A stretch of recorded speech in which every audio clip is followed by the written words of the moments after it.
Hi everyone, and welcome to ABG Fireside Chat. With us today we have the CEO of Midsona, Peter. Welcome, Peter. Thank you so much. I think that if we could just start off by hearing your perspective on Midsona, how you perceive the business and what your vision is for the business going forward, that would be helpful, I think. Absolutely. Now, Midsona is a company dedicated to healthy and sustainable foods. And that's really our mission, to provide healthy, sustainable food for people and planet, and with the vision to become a leader in Europe. And the way that we do that is via our strong brands. You're a Swede, so you probably know a brand like Friggs, the organic brand Kung Markatta.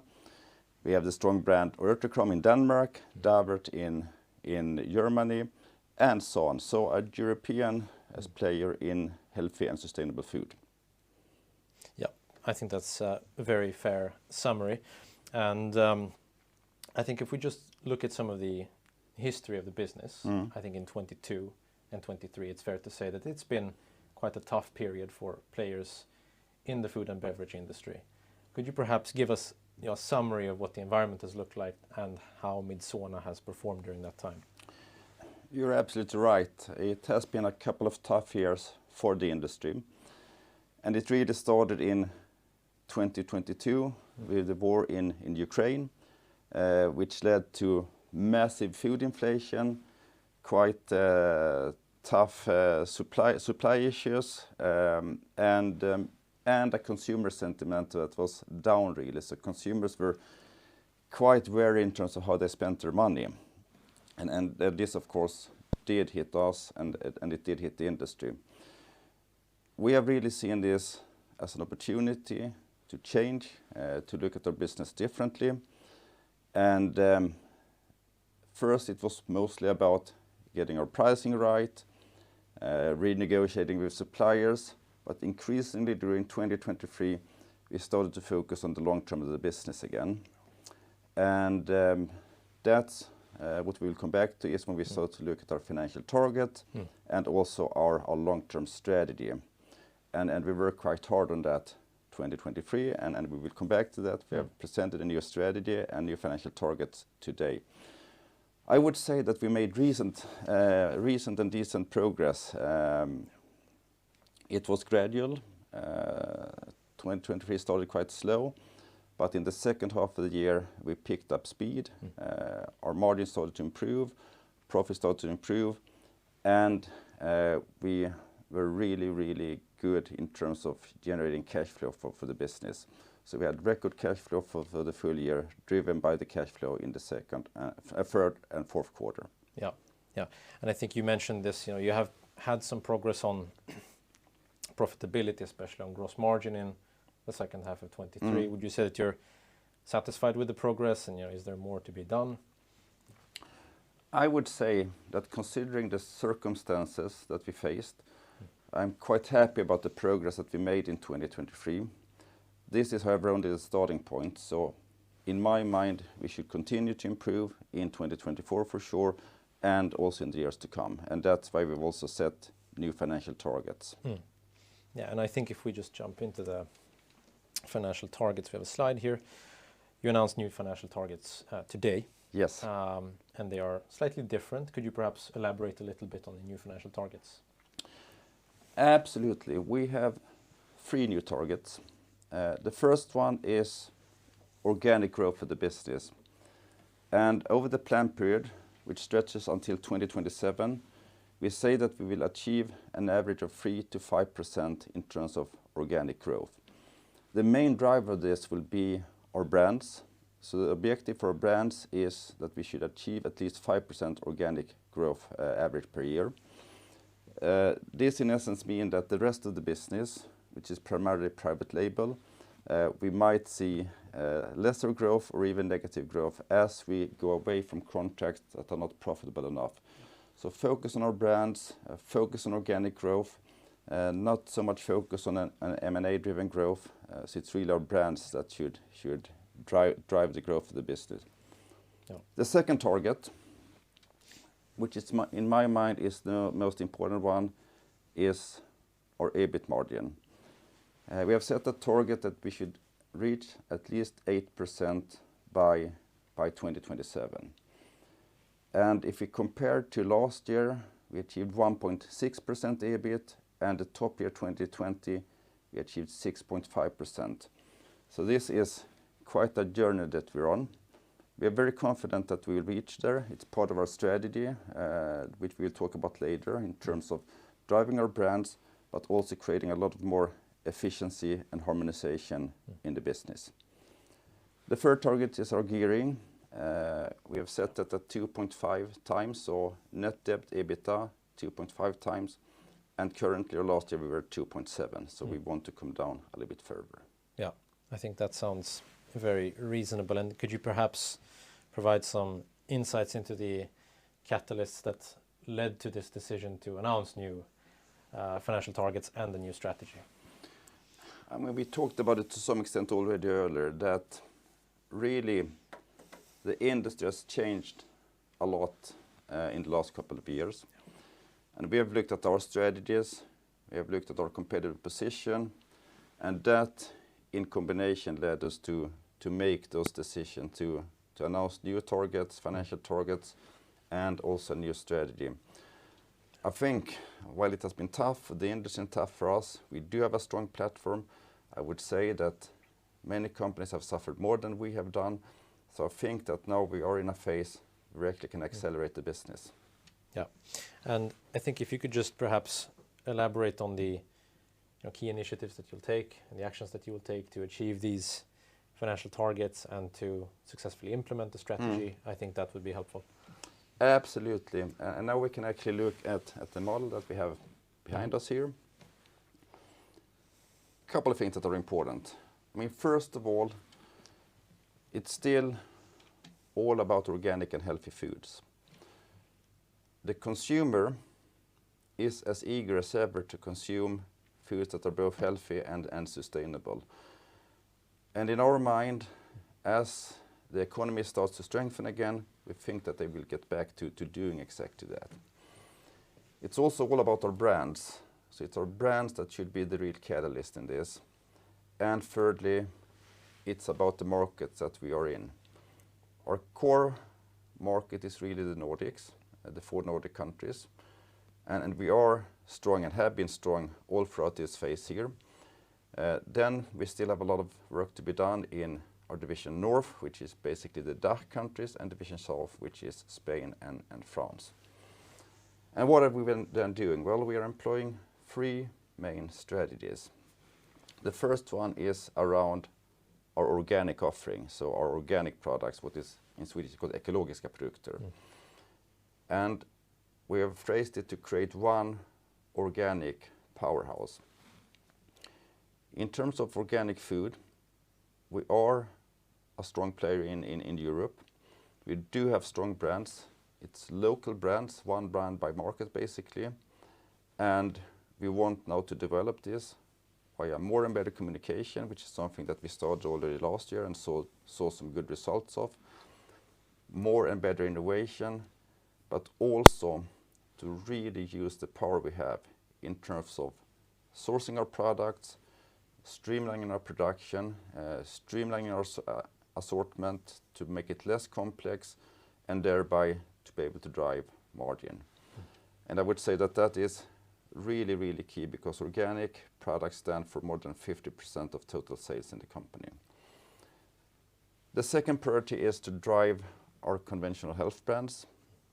And we will mainly focus on 3 brands, which are Friggs, Earth Control, and Gainomax.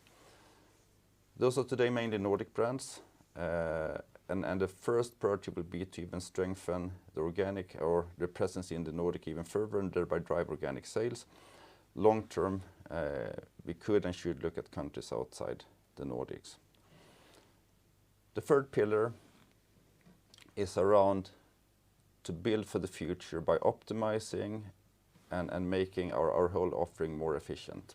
So optimization and harmonization. If we start by harmonization, we have made quite a lot of acquisitions in the past, so we have a very broad portfolio. This is and could be a strength because we have lots of good products that we could sell in more markets. but it has also meant that our assortment has become very complex. So we will streamline this assortment. This is something that we started already in 2023 with some good results. We were driving down inventory, creating really, really good cash flow, but also we started to improve margins because of that. In terms of efficiency, we are a big buyer of organic products and raw materials. We should use that power better. We should use our innovation power better, our communication power better, and distribution power better. So those three pillars are the ones that should take us to our financial targets. Yeah, I think that's a very good and lengthy description. I think if we were to boil it down, it comes down to focusing on the products where Midsona can add a lot of value and where there's a large underlying demand and secular growth. And then, of course, you've already streamlined your cost base quite significantly lately, some cost optimization initiatives. So it looks certainly like if you do maintain certain organic growth and focus on the best brands, that this is very much achievable if we look at the history and the portfolio already. Absolutely, I feel very confident about that. And I should also say that still there is quite a lot to be done when it comes to complexity reduction. We have done a lot, but still a lot to be done. Yeah, and I think just a final question on the financial targets. How can we? How does the company measure and track the success and the implementation process, and what can stakeholders look at in terms of the milestones that you are targeting? Internally, we have a very detailed plan in terms of what should be achieved by year, by quarter almost, which we now will follow. External, I think that what you should see is a gradual improvement, and for sure we're looking at further improvement when it comes to gross margin, EBIT margin already in 2024. So gradual improvement towards long-term goals that should be achieved by latest 2027. Yeah, and that's very clear. I think that if we move on to some of the future opportunities that you do see in conjunction with the financial targets that you've set, you're active in 3 regions, as you mentioned. Yeah. First, we have the Nordics, and then we have North Europe, the DACH region primarily, and then we have South Europe. What would you see in terms of growth opportunities in each region? I think if you could help us understand what your perspective is, I think that would be helpful. If you start by the Nordic region, which is almost 70% of our sales, I think it was 68% of sales in 2023. That region has been quite stable all throughout this industry turmoil. We have in 2023 seen record sales for figs. We turned around sales for organic brands. So in that region, it's very much about using the distribution power, getting more distribution for our brands in the countries in the Nordics, continue to create efficiency. So we are already well on track. When it comes to the Division North and Division South, one major difference compared to the Nordics is that in Division North and South, we are 100% organic. So it's only organic products that we sell. And organic products have been harder hit by the downturn in the economy. So what we have done is to look at what are the opportunities. One is that we have created better communication for the brands, not only talking about organic, but also the health benefits and sustainability benefits by eating our organic products. What we've also done is that we've looked at new customers, and there still are lots of customers out in Europe where we can sell our products. And we've been successful in attracting new customers, and that started to show already at the end of 2023. So we are turning the business around in those 2 divisions as well. I'm very confident about that. And also as icing on the cake, to really drive efficiency in our sourcing and production, and that should make the turnaround in those 2 divisions.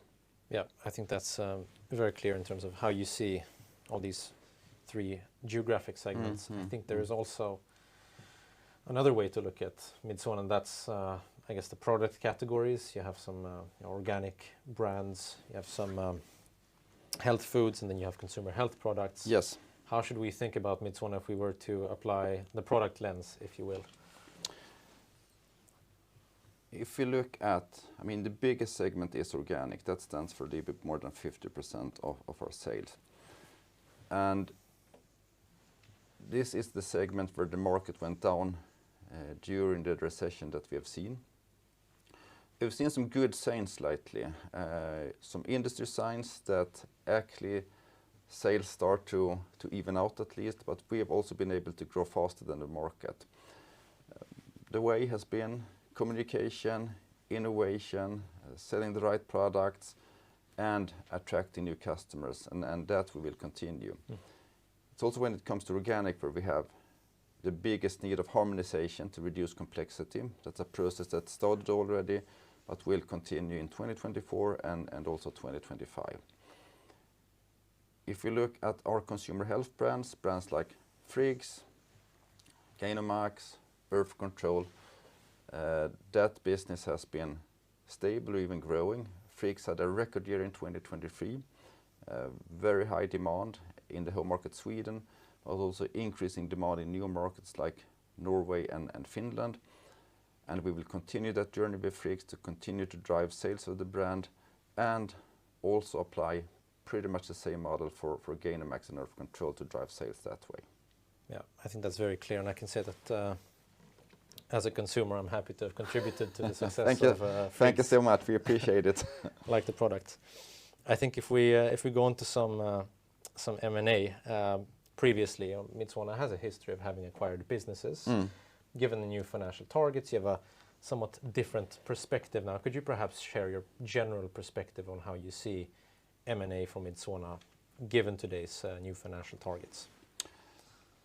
I would say that in the nearby future, our focus for sure will be on the business that we already have, because there is so much that we still can improve in terms of driving growth of our brands, in terms of attracting new consumers, customers and consumers, in terms of actually building for the future by optimizing and harmonizing. So that's what we started to do to some extent already in 2023 with good results.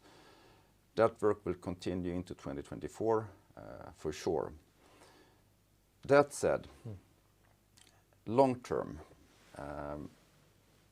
this industry is still very fragmented. We started to see some consolidation, and we were one of the drivers in around 2015 to 2020 basically. Then came the pandemic and then the economic downturn, and during that time not so much happened. I still think that over time this industry will be consolidated. Hopefully we should be part of that consolidation, but right now for sure the focus is on streamlining the business that we have and thereby driving towards our financial targets. Yeah, I think that sounds very healthy to pursue organic opportunities if you think that they're very attractive internally already, of course. I think if we just move on to finish here, I would say, if you were to say anything about what you look forward to in terms of next year, 2024, and then 25, and perhaps even 2027, of course. Yeah. If you could give us some perspective on that, I think that would be useful. I would say that we are very dedicated to achieve our long-term financial targets now, and the first steps need to be taken this year, and then it needs to continue year after year. And that's what we are really focused on. What I think now is that this quite tough situation that we have faced, we have worked through our strategy, our opportunities, the competitive landscape, and we see very good opportunity now to actually improve from this platform. Then, if we also then see a little bit more of an economic upturn, so that consumers start to spend a little bit more, that would of course also help us. That in my mind would be icing on the cake, because in my mind our plan is now so strong that we should and will be able to create growth towards our targets anyway. So I'm very positive about the future. We do have a strong plan, we do have a strong team, we do have financial targets that we're very dedicated to reach. Thank you very much, Peter. I think this was very useful and helpful to understand both how you think about the business and the new financial targets. And thank you to everybody else for listening in. Thank you so much. Thank you.